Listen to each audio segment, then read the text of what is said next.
जय हिंद students, this is Manoj Sharma. Once again welcome to my channel mathematical garden.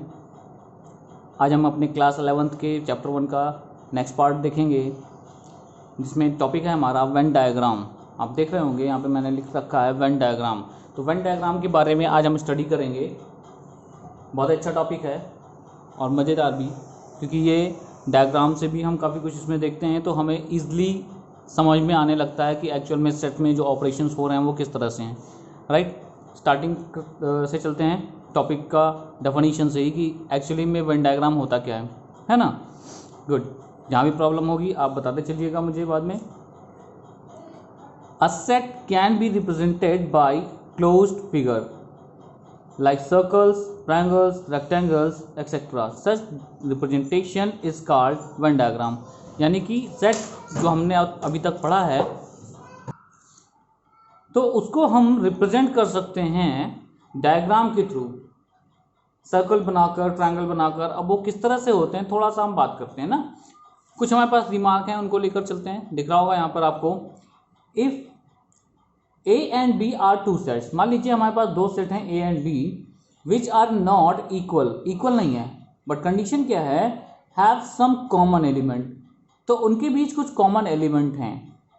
Then to represent A and B we draw two circle intersecting, यानी intersecting circles. यहाँ पर आप देख रहे हैं, यहाँ पर मैंने एक पिंक कलर का बॉक्स बनाया हुआ है, रेक्टेंगुलर बॉक्स, और उसके ऊपर मैंने लिखा है यू, यानी ये यूनिवर्सल सेट है जो कैरी कर रहा है, जो कंटेन कर रहा है दोनों सेट्स को। ठीक है, तो दोनों सेट में जो भी वैल्यूज होंगी वो यूनिवर्सल में हैं, यानी यूनिवर्स में हैं। Now A and B are not equal sets but they have some common values. तो यहाँ पर हमारे पास जो फिगर बना है वो कैसा है, इंटरसेक्टिंग। क्यों? क्योंकि ये हमारा इंटरसेक्टिंग एरिया है। यहाँ पर आप देख रहे हो कि यहाँ कॉमन एरिया है दोनों में। आप देखो जरा सा, सेट ए के लिए जो मैंने सर्कल बनाया हुआ है वो ब्लू कलर का है, और जो सेट बी के लिए बनाया वो ग्रीन कलर का है, और ब्लू की बॉर्डर और ग्रीन की बॉर्डर में आप देखोगे तो ये कॉमन एरिया है। यहाँ पर वो वैल्यूज लिखी जाती हैं जो दोनों में कॉमन होती हैं, और रेस्ट ए की वैल्यू यहाँ लिखी जाएगी, और जो रेस्ट बी की वैल्यूज होंगी वो यहाँ लिखी जाएंगी। ठीक है, ये एक तरीका है रिप्रेजेंटेशन का। इजी है ना। चलिए कुछ रिमार्क और देखते हैं उसमें। सेकेंड है, two disjoint sets are represented by two non intersecting circles. Suppose करिए कि हमारे पास दो सेट ऐसे हैं जो डिसजॉइंट हैं। डिसजॉइंट मतलब आपको पता है जो कॉमन वैल्यूज नहीं रखते हों, यानी कि जिनका इंटरसेक्शन, अभी इंटरसेक्शन भी हम पढ़ेंगे क्या होता है, जिनमें कॉमन वैल्यूज ना हो। तो कॉमन है ही नहीं तो हम कॉमन एरिया क्यों बनाए, हम इनको डिसजॉइंट बनाते हैं, अलग अलग बनाते हैं। ठीक है, फर्क कितना सा, यहाँ पे रेड देखो, ब्लू कलर का ए मैंने बनाया सेट ए, और रेड कलर का सेट बी बनाया। साथ ही साथ कुछ इंपॉर्टेंट रिप्रेजेंटेशन है। सपोज करिए ए अगर सबसेट है बी का, if A is a subset of B and A is not equal to B, equal होता है तो दोनों को हम एक बनाकर वहीं पर लिख देते हैं क्या, ए एंड बी बोथ, है ना। यहाँ पे इक्वल नहीं है, इक्वल नहीं है तो हमने क्या किया, ए है ना सबसेट बी का, तो यानी ए की सारी वैल्यूज बी में आएंगी तो बी के अंदर में सेट ए बनेगा। ठीक है, अब जो कॉमन वैल्यूज होंगी, यानी कि जो इसकी वैल्यूज होगी वो अंदर होगी ए वाली, बी वाले में वो सारी वैल्यूज लिखी जाएंगी जो बी में हैं, पर जो ए में भी हैं उनको अंदर ही रहने देंगे, क्योंकि बी तो कंटेन कर रहा है ना ए को, तो ए में जो वैल्यूज हैं वो शो करेगा कि बी के अंदर हैं। सपोज करिए मेरे पास एग्जांपल है 1 2 3, करेक्ट, और साथ ही साथ बी में हमारे पास है 1 2 3 4 एंड 5, करेक्ट। अब यहाँ पर सेट ए की सारी वैल्यूज सेट बी में हैं, तो हम ये कह सकते हैं कि A is a subset of what, B. Then we write here 1 and 2 3, right, 1 2 and 3 in set circle of set A. अब यहाँ पर 1 2 3 तो हमारे पास हो गया सेट बी का भी, क्योंकि वो बी के अंदर भी हैं, तो रिमेनिंग जो है वो हम ऊपर लिख देते हैं। कुछ ऐसा रिप्रेजेंटेशन यहाँ पर होता है अगर सबसेट्स की बात आती हैं। अब इन्हीं सबसेट्स पर या सेट पर कुछ हमारे ऑपरेशंस होते हैं, जैसे हमने मैथमेटिकल ऑपरेशन पढ़ रखा है, प्लस माइनस मल्टीप्लाई डिवाइड, उसी तरह से सेट में भी कुछ ऑपरेशंस होते हैं। तो सबसे पहला ऑपरेशन यहाँ पर है हमारा union of sets. Union means combination हम कह सकते हैं, है ना, जो दोनों को कंबाइन करके लिखा जाए। तो छोटा सा वर्ड हम आपके लिए बस यहाँ पर बोल रहे हैं कि कॉम्बिनेशन, यानी कि दोनों को कंबाइन कर दीजिए। अब आपको ये पता है कि किसी सेट में अगर वैल्यूज़ रिपीट हो रही हैं तो उसे हम एक ही बार लिखते हैं। तो अगर दोनों सेट का ए एंड बी दोनों सेट की कोई कॉमन वैल्यू होती है तो उसे हम एक बार लिखते हैं, बाकी कॉम्बिनेशन में सारा वैल्यूज़ एक में लिख देते हैं। चलिए डेफिनेशन वाइज चलते हैं थोड़ा सा इसको समझकर। Let A and B be any two set, the union of A and B is the set which consists of all the elements of A and all the elements of B, मतलब all the element of A as well as all the element of B दोनों include होंगे। The common element being taken only once, जो common होगा उसे हम एक बार, सिर्फ एक बार लेंगे। The symbol U, ऐसे कैपिटल U बड़ा सा ब्लॉक लेटर में हम इसको बनाते हैं। U used for, अब देखो U हमारा यूनिवर्सल सेट के लिए भी यूज होता है, पर उसमें हम थोड़ा सा डिफ्रेंशिएट करने के लिए कुछ ऐसा कर देते हैं। देखो मैं ऊपर यहाँ पर सिंबलाइज कर देता हूँ, ये यूनिवर्सल सेट को हम ऐसे दिखा देंगे, है ना, पर जो हमारा यूनियन है वो केवल बड़ा सा यू बन जाएगा, ऐसे इस तरह से सिंबलाइज करेंगे, ठीक है ना। तो the symbol U is use to denote the union, union को डिनोट करने के लिए हम बड़ा सा इस तरह से यू टाइप का सिंबल यूज करते हैं, और उससे पढ़ते क्या है, union. That is A union B equal x such that x belongs to A और x belongs to B, यानी हमने इसी डेफिनेशन को इस रिप्रेजेंटेशन में लिख दिया कि दो सेट हमारे पास हैं, अगर उनका हम यूनियन ले रहे हैं तो हम वैल्यूज क्या लिखेंगे, x मतलब वैल्यूज यानी एलिमेंट्स लिखेंगे, वो x A में बिलोंग करता है या और मतलब आइदर ना और, यानी कि या x बिलोंग करता है B में, कहीं भी बिलोंग करे वो सारी वैल्यूज हम लिखेंगे। करेक्ट है। एग्जाम्पल देखो इसी को समझने के लिए हमारे पास क्या है, ए हमारा एक सेट है जिसमें 2 4 6 8 वैल्यूज हैं, एलिमेंट्स हैं। इसी तरह से बी हमारा है 6 8 10 12, ये हमारे पास यहाँ पर एलिमेंट्स हैं। इनका यूनियन लेंगे तो हमारे दिमाग में क्या है, हमारी डेफिनेशन के अकॉर्डिंग जो एक्स ए में बिलोंग कर रहा है या फिर जो एक्स बी में बिलोंग कर रहा है दोनों को लिखना है, ठीक है। यहाँ और बहुत बड़ा रोल रिप्रेजेंट करता है, ध्यान रखिएगा। तो 2 लिखा, 4 लिखा, 6 लिखा, 8 लिखा, ए के पहले मैंने सारे लिख दिए। अब यहाँ देखते हैं कौन कौन सी वैल्यू है। 6 पहले से आ चुका है, 8 आ चुका है, अब 10 यहाँ नहीं था तो हमने 10 भी लिख दिया और 12 लिख दिया, मतलब इसकी भी सारी वैल्यूज यहाँ प्रेजेंट हैं और इसकी भी सारी वैल्यूज यहाँ पर प्रेजेंट हैं। ये होता है हमारा यूनियन। अगर हम इसी को वेन डायग्राम से देखें तो कैसा है, कॉमन वैल्यूज हमने देखो कहाँ लिख दिया, 6 एंड 8 यहाँ पर कॉमन एरिया में बताया था, देन रेस्ट 2 और 4 यहाँ पर लिखा, 10 एंड 12 यहाँ पर लिखा। अब अगर ए यूनियन बी को आपको रिप्रेजेंट करना है इसमें कौन कौन सी वैल्यूज आएंगी, तो वेन डायग्राम बनाने के बाद हम पूरा circle, whole circle A and B shade कर देते हैं इस तरह से, जैसे यहाँ पर दिख रहा है कि हमारा ये यूनियन का रिप्रेजेंटेशन है। शेडिंग करना मतलब हम ये रिप्रेजेंट कर रहे हैं कि कौन सी वैल्यूज हमें लेनी है, कहाँ कहाँ किस एरिया की वैल्यूज हमें लेनी है। तो मैंने इसे पूरा सेट कर दिया। शेड करने से ये पता चल रहा है कि ये जितनी भी वैल्यूज अंदर शेड आ रही है ना, वो सभी हमको यहाँ पर लिख कर चलना है। अब देखिए ये हमारा शेडिंग हो गई, तो ये हमारा ए यूनियन बी यानी यूनियन को सिंबलाइज करता है कि ये सारी वैल्यूज यहाँ पर होंगी और आप चेक कर लो अपनी सारी वैल्यूज आपको यहाँ पर मिलेंगी, ठीक है। ये है यूनियन। कुछ प्रॉपर्टीज हैं हमारे यूनियन पर, वो प्रॉपर्टीज क्या है, सबसे पहला है A union B is equal to B union A, जिसे कहते हैं कॉम्यूटेटिव प्रॉपर्टी, आपने प्लस माइनस में पढ़ रखा होगा पहले भी, है ना, इस तरह से। तो यहाँ पर यूनियन में कॉम्यूटेटिव प्रॉपर्टी होल्ड करती है, करेक्ट। कॉम्यूटेटिव प्रॉपर्टी होल्ड करने का क्या मतलब है, थोड़ा सा एग्जांपल के थ्रू हम चलते हैं। Then A is equal to 1 2 3 suppose and B is equal to 4 and 5, correct. अब A यूनियन B लेना है तो हम क्या करेंगे, तो पहले A की वैल्यू लिखेंगे फिर B की वैल्यू लिखेंगे, कॉमन होता अगर तो हम वो कॉमन एक बार लिखते, या अगर मैं B यूनियन A लिखता हूँ तो 4 5 लिख लिया, पहले B की वैल्यू फिर रेस्ट ऑफ A की वैल्यू। अब हमको पता है कि सारी वैल्यूज अगर सेम हैं, ऑर्डर कुछ भी हो, तो हम इक्वल कह सकते हैं ना इसे, है ना। तो ये दोनों सेट जो A यूनियन B या B यूनियन A बन रहा है दोनों इक्वल हैं, सही है, समझ में आई ना बात। ये इसीलिए कहा गया कि ये हमारा कॉम्पिटेटिव होता है, दोनों की मीनिंग सेम होती है, दोनों में वैल्यूज सेम आती हैं। ऑलराइट, नेक्स्ट प्रॉपर्टी है associative property. Associative means what, अगर हमको तीन सेट्स के यूनियन लेने हैं like A B and C, A union B union C, A union B union C. अब हम पहले ए बी का यूनियन लेकर फिर सी से लें, या फिर बी और सी का यूनियन पहले लेकर उसके बाद सॉल्व करें, ए के साथ यूनियन लिया जाए, दोनों में वैल्यू सेम आएंगी, यानी एसोसिएटिव लॉ भी एग्जिस्ट करता है, प्रूव होता है। कैसे, यहाँ पर हमने एग्जांपल लिया, सेम एग्जांपल, कुछ वैल्यू हमने एक सेट और बढ़ा लिया, 3 4 6 7 सेट सी, ठीक है।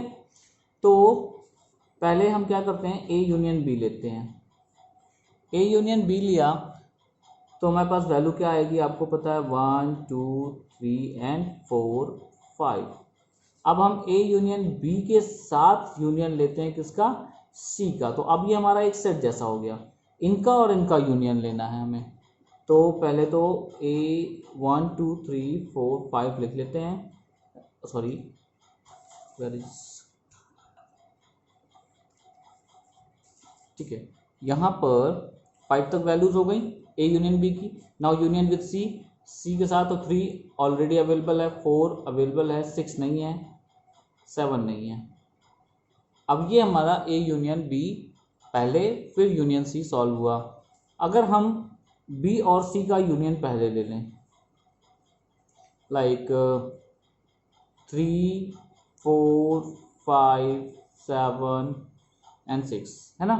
अब इसका यूनियन मैं ए के साथ लूँ बाद में, तो वैल्यूज क्या आएंगी, 1 2 3 4 5 6 7।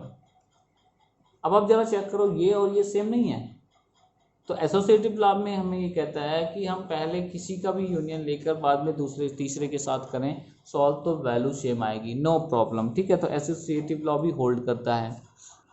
Now third property is A union phi, यानी null set empty set is equal to ए।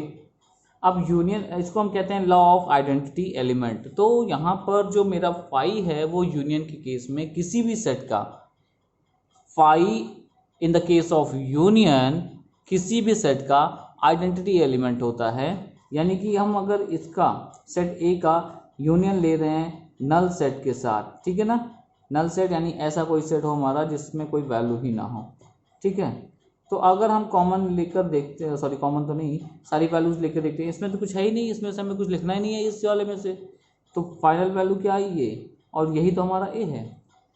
इसीलिए लिखा गया कि A union phi is equal to A, law of identity element. A union A लेंगे तो दोनों में सेम वैल्यूज होंगी, एक ही बार लिखा जाएगा तो सेट ए आने वाला है। इसे कहते हैं आइडम्पोटेंट लॉ, याद रखिएगा इसका नाम। यूनिवर्सल सेट के साथ अगर यूनियन लें किसी भी सेट का, तो यूनिवर्सल सेट मीन्स जिसमें वो सेट आ रहा हो, ये तो खुद यूनिवर्सल सेट आएगा, इसे कहते हैं लॉ ऑफ यूनिवर्सल सेट या यूनिवर्सल, है ना। तो ये प्रॉपर्टीज़ हैं। सिमिलरली आपको प्रॉपर्टीज इंटरसेक्शन में भी मिलेंगी, वहाँ पर डिस्कस करेंगे। नेक्स्ट ऑपरेशन है हमारा on the set, that is intersection. जैसा भी मैंने यूनियन पढ़ा, इंटरसेक्शन की डेफिनेशन क्या है, intersection of two sets A and B is the set of all those elements which belongs to both A and B.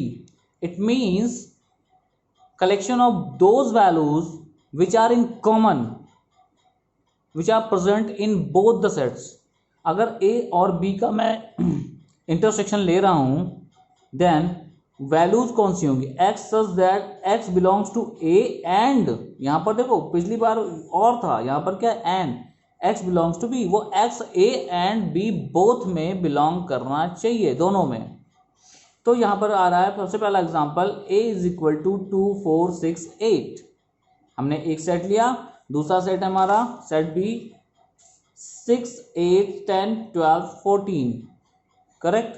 अब यहाँ पर हम क्या कर रहे हैं, इनका इंटरसेक्शन ले रहे हैं। तो इंटरसेक्शन का मतलब कॉमन, कॉमन में हमने क्या देखा, 2 यहाँ पर प्रेजेंट है, नहीं है, 4 यहाँ पर प्रेजेंट है, नहीं है, 6 प्रेजेंट है, हाँ है, ठीक है, तो 6 लिख दिया, 8 प्रेजेंट है, हाँ प्रेजेंट है, लिख दिया। अब जब इसकी वैल्यूज एंड हो गई, खत्म हो गई, तो यहाँ को हमें देखने की ज़रूरत नहीं है। क्यों नहीं है? क्योंकि अब इसमें से जो बचा हुआ है वो यहाँ पर है ही नहीं, तो कॉमन कहाँ से मिलने वाला है? तो ये हो गया 6 and 8 कॉमन में। Now representation on Venn diagram, तो हमने सारी वैल्यूज पुट अप कर दी हैं। किस तरह से? देखिए 6 and 8 कॉमन में था, तो कॉमन एरिया में, बाकी रेस्ट ए का एलिमेंट यहाँ पर, बी का एलिमेंट यहाँ पर। अब कॉमन एरिया को हमें यहाँ पर क्या करना है? शेड करना है। इसको हमने शेड किया, ये देखिए, तो this is the representation, this is the part A intersection B. ये रिप्रेजेंटेशन है हमारा on the Venn diagram, in the Venn diagram, common का यानी कि इंटरसेक्शन का। कॉमन एरिया में जो वैल्यूज होती हैं वही वैल्यूज हमारे आंसर में होंगी, आप देख लीजिए, ठीक है। सिमिलर प्रॉपर्टीज हमारे पास हैं इंटरसेक्शंस की, जैसे वहाँ पर था यूनियन में A intersection B is always equal to B intersection A. आप इसे सॉल्व कर सकते हैं, इसे कॉम्यूटेटिव लॉ कह रहे हैं, तो कॉम्यूटेटिव लॉ यहाँ पर होल्ड होता है। सिमिलरली एसोसिएटिव लॉ भी यहाँ पर होल्ड होता है। ए इंटरसेक्शन बी अगर पहले लेकर इंटरसेक्शन सी के साथ लेते हैं, या फिर बी सी को पहले करके फिर ए के साथ इंटरसेक्शन लेते हैं, तो इक्वल वैल्यूज आती हैं, इसे से कहते हैं एसोसिएटिव लॉ। अगर हम इंटरसेक्शन लें किसके साथ? नल सेट, एम्प्टी सेट के साथ, तो हमारे पास किसी सेट के लिए जो वैल्यू आएगी वो क्या आएगी? एम्प्टी, क्योंकि कोई वैल्यू ही नहीं है इसमें, तो कॉमन कहाँ मिलने वाला है? सिमिलरली अगर मैं यूनिवर्सल सेट के साथ इंटरसेक्शन लूँ ए का, तो यूनिवर्सल सेट में ही तो ए आ रहा है, ए में जो वैल्यूज़ हैं वो यहाँ पर तो होंगी, तो वही कॉमन में आएगा। आप इसे एग्जांपल लेकर चेक कर लीजिएगा, अच्छा सा है। तो इन दोनों को कहते हैं universal of law of null set या empty set and law of universal set, ठीक है ना। ए के साथ इंटरसेक्शन लेंगे तो ए ही आएगा। आइडम्पोटेंट जैसे उसमें यूनियन में था, यहाँ पर एक हमारा अलग से प्रॉपर्टी है जो पहले हमने नहीं पढ़ी, वो क्या है? A intersection under bracket B union C. तो जैसे हम डिस्ट्रीब्यूटिव लॉ नहीं लेते कभी, ए बी प्लस सी, और सॉल्व करते हैं A B plus B C, A C, तो हमने क्या किया? ए को डिस्ट्रीब्यूट किया, इसके साथ भी मल्टीप्लाई किया, इसके साथ भी। यहाँ पर उस तरह से हमारे पास प्रॉपर्टी हुआ करती थी पहले। यहाँ पर हमें इंटरसेक्शन करना है, तो डिस्ट्रीब्यूशन किसका हुआ? इंटरसेक्शन का ओवर यूनियन। तो क्या हुआ? ए इंटरसेक्शन बी, तो ए इंटरसेक्शन बी पहले हो गया, एक ब्रैकेट यूनियन, फिर ए इंटरसेक्शन सी, डिस्ट्रीब्यूट हो गया, वो इंटरसेक्शन ए का जो है वो दोनों में डिस्ट्रीब्यूट हो गया, तो इसकी वैल्यू और इसकी वैल्यू सेम होती है। आप कभी कोई एग्जांपल लेकर सॉल्व करेंगे, आपको एग्जैक्टली सेम मिलेगा। ओके, आज का जो लास्ट टॉपिक है हमारा वो है difference of sets. Difference of sets, कोई डिफिनीशन इसमें हमें नहीं देनी है, हमें समझना है कि डिफरेंस होता क्या है। डिफरेंस मतलब सब्ट्रैक्शन, सब्ट्रैक्ट करें ना। सपोज करिए ए माइनस बी, इस तरह से हम इसको सिंपलाइज करते हैं, first set minus second set. अब अगर हमने एग्जाम्पल के थ्रू इसको आपको समझाया तो इजिली आपको समझ में आ जाने वाला है। याद रखिएगा हमेशा ए माइनस बी का मतलब ये होता है कि ए की वैल्यूज, ए की रिमेनिंग वैल्यूज जो कॉमन में बी के साथ नहीं है। अभी थोड़ा सा एग्जाम्पल के थ्रू समझाते हैं, बहुत ईजी है। लेट किया हमने एक सेट ए 1 2 3 4 5 6 और सेट बी लिया 2 4 6 8, करेक्ट। अगर हमें ए माइनस बी सॉल्व करना है तो हम ये देखेंगे ए की ही वैल्यूज लिखी जाएंगी, वो वैल्यूज लिखी जाएंगी जो बी में ना हो। इस बात को बहुत ध्यान से समझिएगा, वैल्यूज केवल ए की होंगी जो पहला सेट होगा, बस वो वाली होंगी जो बी में ना हो। जैसे यहाँ पर 1 क्या बी में है? नहीं है, तो ये 1 यहाँ पर लिखा गया। 2 बी में है कॉमन आ रहा ना, नहीं लिखा जाएगा। 3 यहाँ पर है, नहीं है, 3 लिख दिया गया। देखते चलिए, 4 यहाँ पर है, ये रहा, नहीं लिखेंगे। 5 यहाँ पर है, नहीं है, इसको भी लिखा। 6 यहाँ पर है, 6 है, नहीं लिखेंगे। तो अब यहाँ पर और वैल्यूज नहीं है, तो ए का ही हम चेक करते हैं बस, बी से हमें मतलब नहीं है। बी से हमें केवल इतना मतलब है कि अगर 2 यहाँ प्रेजेंट है तो हम नहीं लिखते हैं। तो all the values of set A except those values which are common with B.